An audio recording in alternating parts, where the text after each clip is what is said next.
was 15, a sophomore in high school when something terrifying happened. One morning before class, I was chatting with friends about typical teenage nonsense. When the warning bell rang, we scattered to our classes. I wasn't in a hurry. My teacher, Coach Thompson, was usually late himself since he also coached sports. As I walked down the now empty hallway, the final bell rang. Then the intercom crackled to life. The school was going into lockdown. Confused, I kept moving, thinking it might be a drill, but when I turned the corner toward my classroom, I froze. At the far end of the hall stood a large man in a black ski mask, combat boots, and a duffel bag slung over his shoulder. He hadn't noticed me yet, until he turned his head. I ducked back around the corner, heart pounding. My classroom was right where he stood, so I couldn't go there. Panicking, I slipped into the nearest bathroom and hid in a stall, barely daring to breathe. For half an hour, I listened, praying he wouldn't come in. At one point, footsteps echoed outside, but they faded. Finally, I decided to leave. The halls were still eerily quiet as I crept toward my classroom. Then, footsteps. Close. I spun around and sprinted the other way, glancing back just long enough to see the masked man rounding the corner. Fear pushed me faster than I'd ever run before. I made it outside where police swarmed the school. The man was caught, but we never learned his intentions. The experience left me shaken, and my parents put me in therapy. No one should ever go through that. Years later, I was substitute teaching when another lockdown happened. 4 students asked to use the bathroom right before the announcement. Worried, I went to find them, but the bathroom was empty. When I returned to my classroom, I discovered a stranger hiding behind a desk. I bolted for help, and police later confirmed he was the reason for the lockdown. The missing students had taken shelter in another room. Another time in my freshman year, a stranger tried to lure me into a van with a forged note. When I refused, a man got out and chased me. I barely made it back inside. Later, the school went into lockdown. The same man had snuck in and was found hiding near my locker. These experiences still haunt me. I'll never forget the fear, but I'm grateful everyone made it out safely. To this day, I don't know who those people were or why they targeted me. The police never gave us a clear explanation, and the school kept details quiet.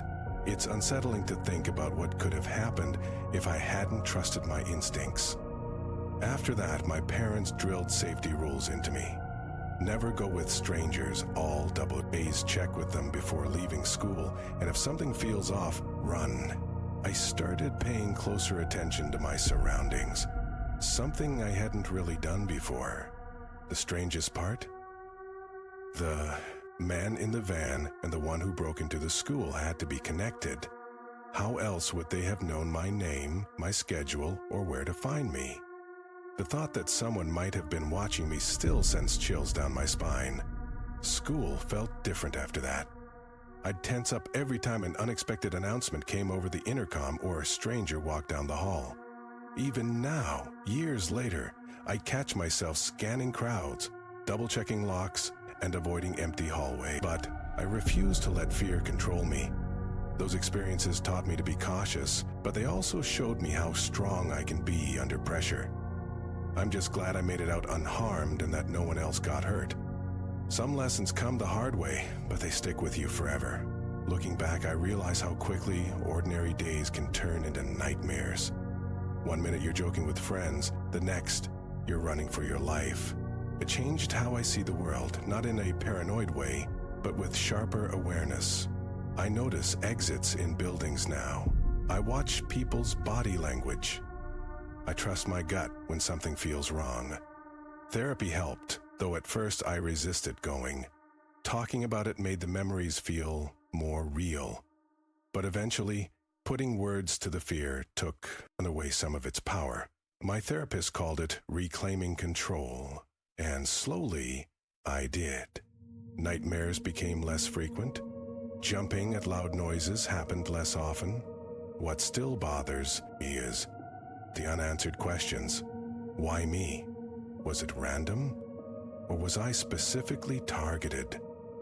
The police said the man had no prior connection to me or my family, but that explanation never sat right. There were too many coincidences. The forged note, the van waiting at the exact pickup time, the way he appeared near my locker later. My parents wanted to move after that, but I refused. Running away felt like letting them win. Instead, I learned self-defense, got a phone with emergency tracking, and made sure I was never alone in isolated areas. Small precautions, but they helped me feel safer. Now, when I hear about similar situations, school threats, attempted abductions, I pay attention. Not obsessively, but enough to remind myself that danger is real. But so is the ability to survive it. Those experiences didn't break me. If anything, they taught me how much fight I have in me when it matters most. Life moved on. The school added security cameras. The 24-hour cops stayed for 2 more years. Eventually, the whispers about that lockdown faded, replaced by new gossip. But I'll never forget the sound of those footsteps behind me, or the split-second choices that kept me safe. Some people say everything happens for a reason. I don't know if I believe that, but I do know this. After facing real fear, ordinary life feels different, lighter. I don't sweat the small stuff as much. And when I see teenagers joking in hallways, oblivious to danger, part of me envies that innocence, but another part stays watchful, just in case. Because the world has shadows, but it also has mornings where the worst thing you face is a pop quiz. And those mornings, they're sweeter when you've known the alternative. Years have passed since those terrifying encounters, yet they remain etched in my memory with startling clarity. I've come to realize trauma isn't something you simply get over.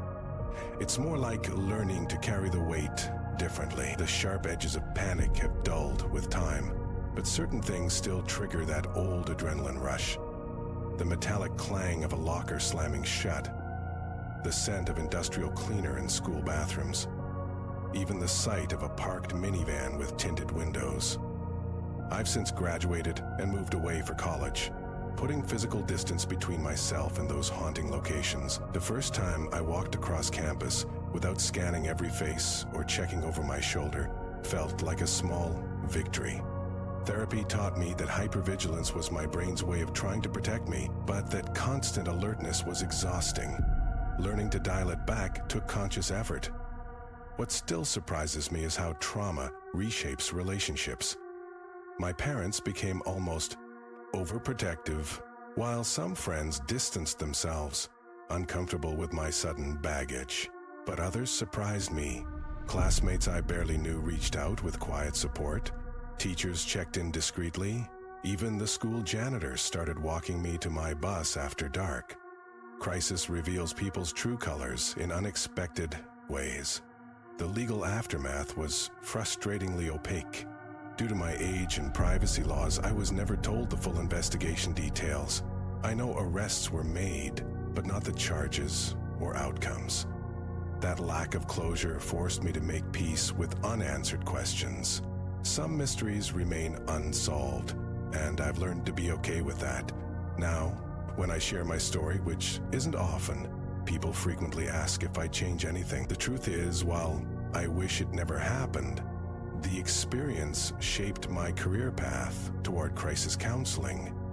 There's power in sitting with someone who's been through darkness and saying, "I understand," not as a therapist, but as someone who's felt that primal fear and found their way through. The world remains both beautiful and dangerous. I know this better than most. But I've made a promise to myself. I won't let the shadows overshadow the light. I still double-check door locks, but I also stop to watch sunsets. I memorize emergency exits, but I also dance at concerts. After all, the ultimate rebellion against fear is to keep living, fully, boldly, eyes wide open. And on particularly good days, when laughter comes easily and the past feels distant, I remember something my therapist told me. Survivors don't just endure, they reclaim. So I keep reclaiming, one ordinary, wonderful day at a time. These days, I measure progress in small but meaningful ways.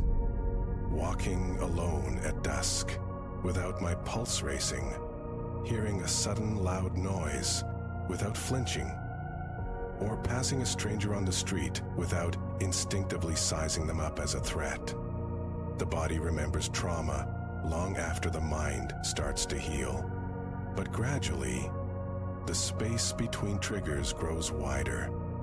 I've learned that healing isn't linear. Some days, the memories rush back with startling clarity.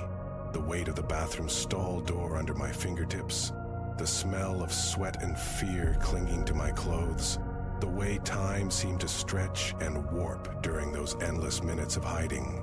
Other days, I realize with quiet surprise that I've gone weeks without thinking about it at all. College became my fresh start, though not in the way I expected. I didn't reinvent myself so much as I slowly reassembled the pieces of who I'd always been, just with a sharper awareness of my own resilience. I joined a campus safety committee, not out of lingering fear, but because I wanted to help create spaces where others could feel protected. There's a strange comfort in turning pain into purpose. Relationships evolved too. My parents, once so overprotective, began to relax again, reassured by time and distance. The old friends who didn't know how to handle my trauma eventually drifted away. But the ones who stayed, who sat with me in silence when words failed, became like family, and I met new people who only knew me as I am now, without the shadow of those events. That, more than anything, helped me remember that I was more than what happened to me. Therapy taught me that trauma isn't just about the event itself, it's about the stories we tell ourselves afterward. For years, I'd blamed myself. If only I'd been more careful, if only I'd noticed something sooner. But healing meant rewriting that narrative. None of it was my fault. The only thing I was responsible for was surviving, and I'd done that.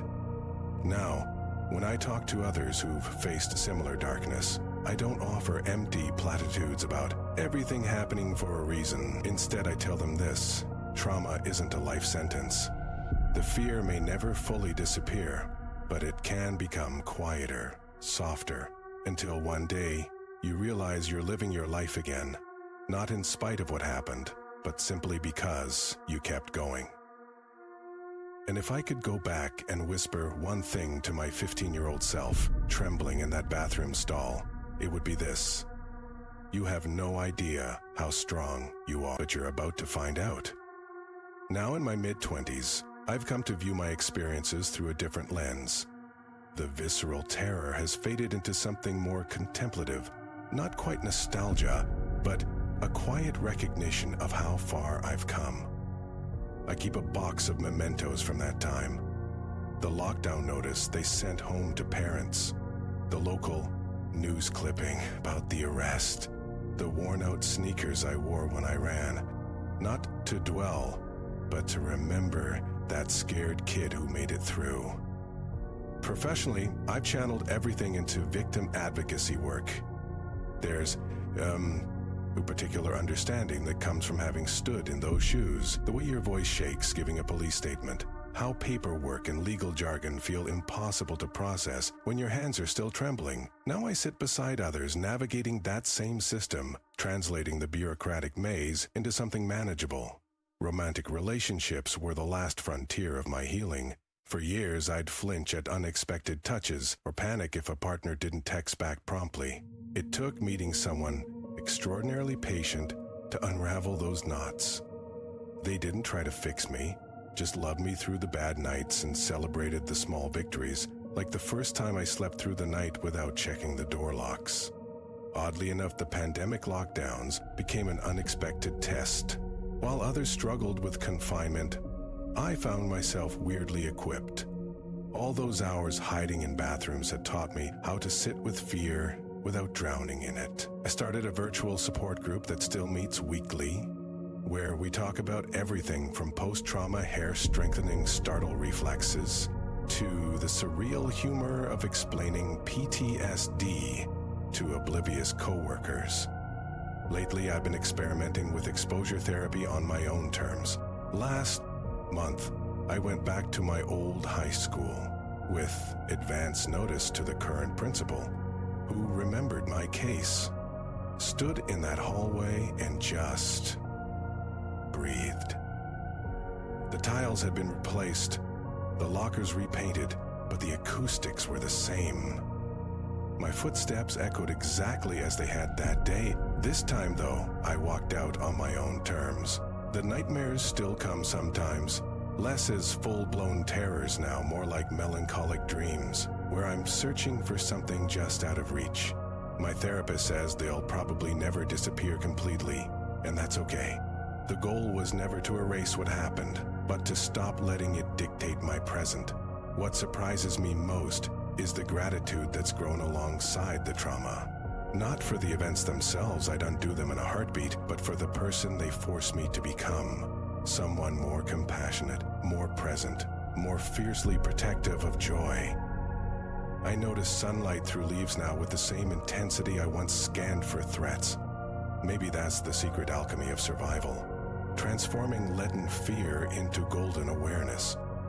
If I could leave one message for anyone walking a similar path, it would be this: your healing won't look like anyone else's.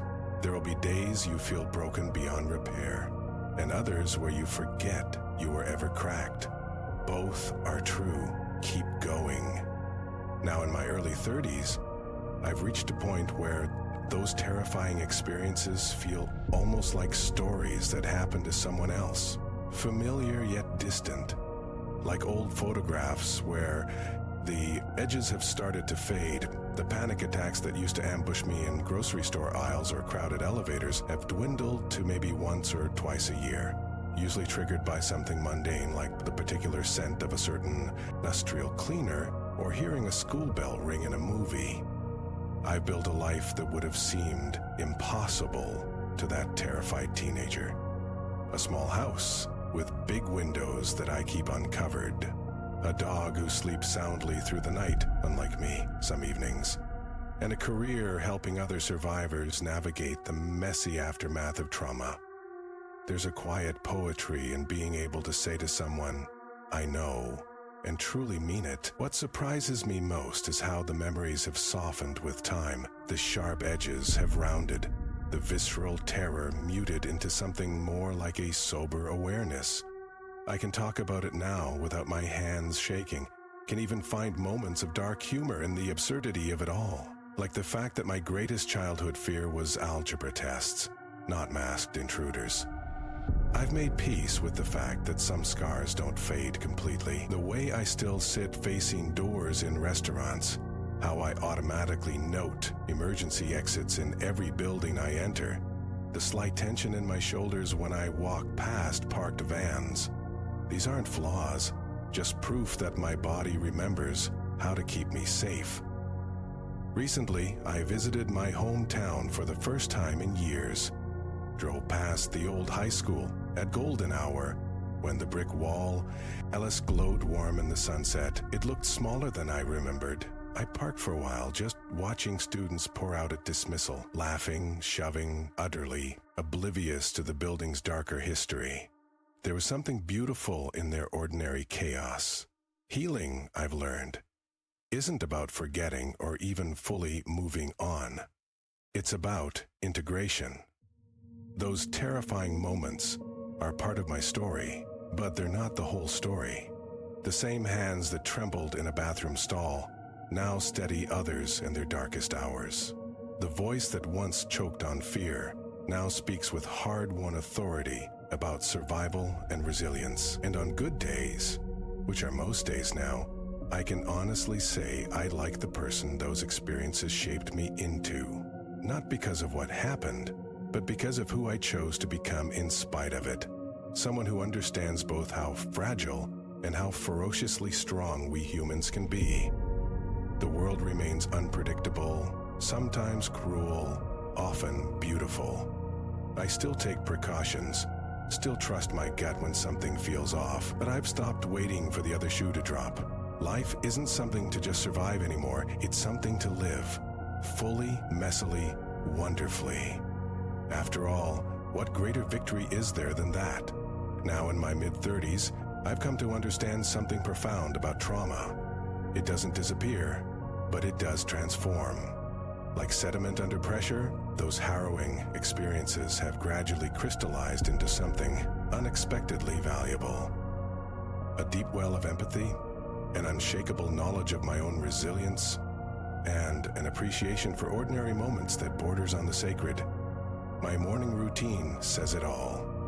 I still lock doors with deliberate care, but now I pause to watch hummingbirds dance around the feeder outside my kitchen window. I keep emergency numbers programmed in my phone, but I also save photos of rainbows and my dog's ridiculous sleeping positions. The vigilance remains, but it no longer crowds out joy.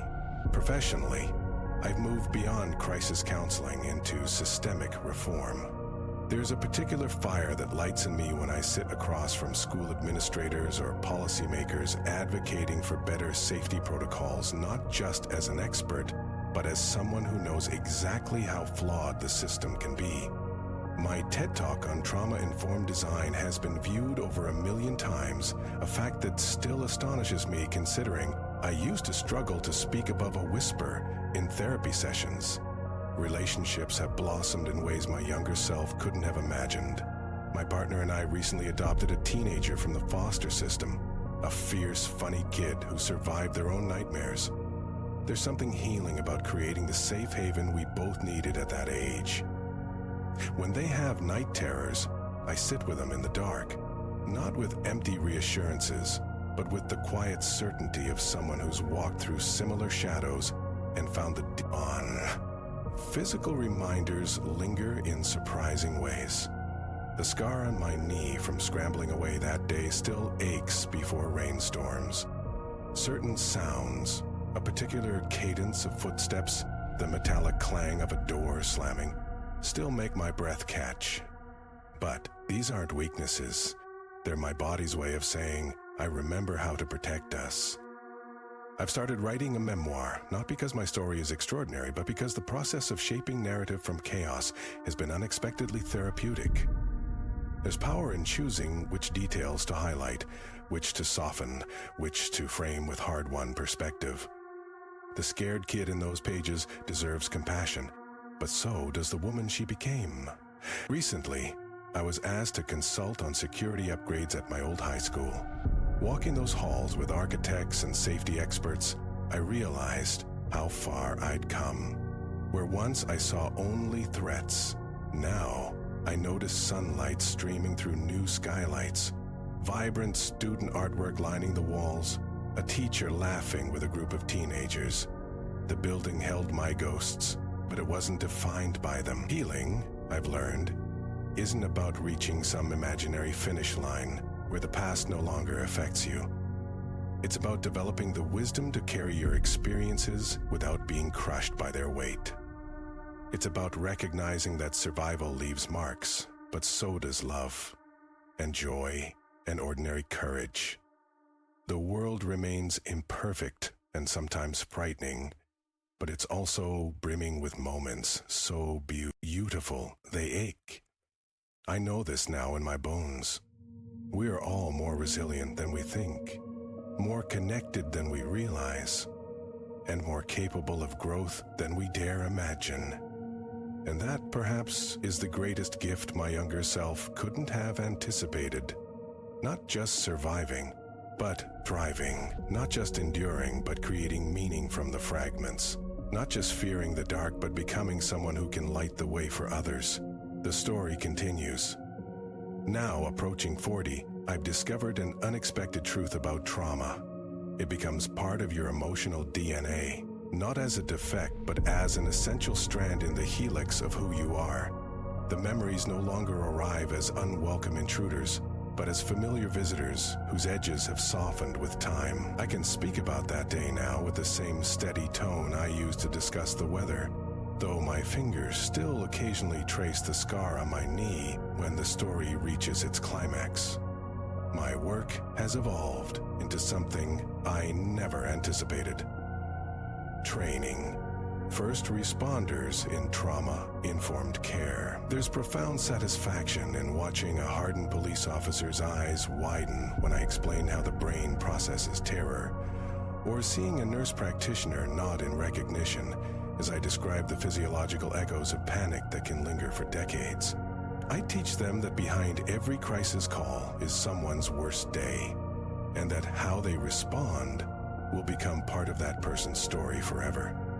At home, our adopted daughter just got her driver's license, a milestone that terrifies me in the most ordinary parental way. When she came home after her first solo drive, grinning with triumph, I found myself crying in the kitchen. Not from fear, but from the stunning realization that we'd built something miraculous together. A normal childhood for someone who'd known too much darkness too soon. Her laughter in the hallway is the sweetest rebuttal to everything that happened in those school corridors years ago. The memoir got published last year. At the launch event, a woman in her 60s approached me with tears in her eyes, clutching a well-worn copy.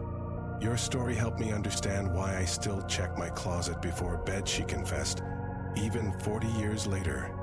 In that moment, I grasped the real power of sharing our scars. Not to dwell in pain, but to create bridges of understanding across the chasms of individual experience. Physical reminders still surface unexpectedly. Last month, while helping clean out my parents' attic, I found the sweater I'd worn that day, the one I'd shoved to the back of my drawer and forgotten about for 20 years. The fabric still carried faint traces of that acrid fear sweat smell. Instead of recoiling, I brought it to my face and inhaled deeply, then folded it carefully into a donation box. Some ghosts deserve to be laid to rest. Recently, I've started volunteering with a program that pairs trauma survivors with service dogs. There's something profoundly healing about watching a veteran with PTSD laugh as a golden retriever paws at his lap, or seeing a sexual assault survivor stand taller when her German Shepherd moves into protective position. The dogs don't erase the past, but they make the present feel safer in ways words never could. I've come to think of resilience not as bouncing back, but as growing around our wounds like tree rings around a scar. The marks remain, but they become part of our strength rather than our weakness. That terrified sophomore still exists within me, but she's surrounded by decades of evidence that the world contains more light than darkness. If I could send one message to my younger self now, it wouldn't be warnings or reassurances. It would simply be a photo of my ordinary, wonderful present. Sunday mornings making pancakes with my family, my dog sleeping belly up in a sunbeam, the satisfied exhaustion after a good day's work, the quiet moments that no horror could ultimately steal from me, because this is the secret no one tells you about surviving the unthinkable. Joy becomes more precious, not less possible. The trick is learning to hold both truths at once, that the world can be terrifying and that it's still worth embracing with open arms. And so I do. Every single day. As I look back now across the years, I realize the greatest victory was never just surviving. It was learning to live again with an open heart. The fear that once colored everything has softened into wisdom. The hypervigilance has mellowed into mindful presence. I still notice exits in buildings and keep my back to the wall in cafes, but these habits no longer feel like chains. Just quiet reminders of how far I've come. The scars remain, but they become compass points rather than wounds, guiding me toward deeper empathy, greater courage, and a fiercer appreciation for ordinary days. I've built a life that honors both the darkness I've known and the light I've fought to keep alive. If there's a final lesson in all of this, it's that healing isn't about erasing the past, but making peace with its place in your story. The world will always have shadows, but I've learned to walk through them with my head up. Not because I'm unafraid, but because I know my own strength now. And that, perhaps, is the most precious gift of all.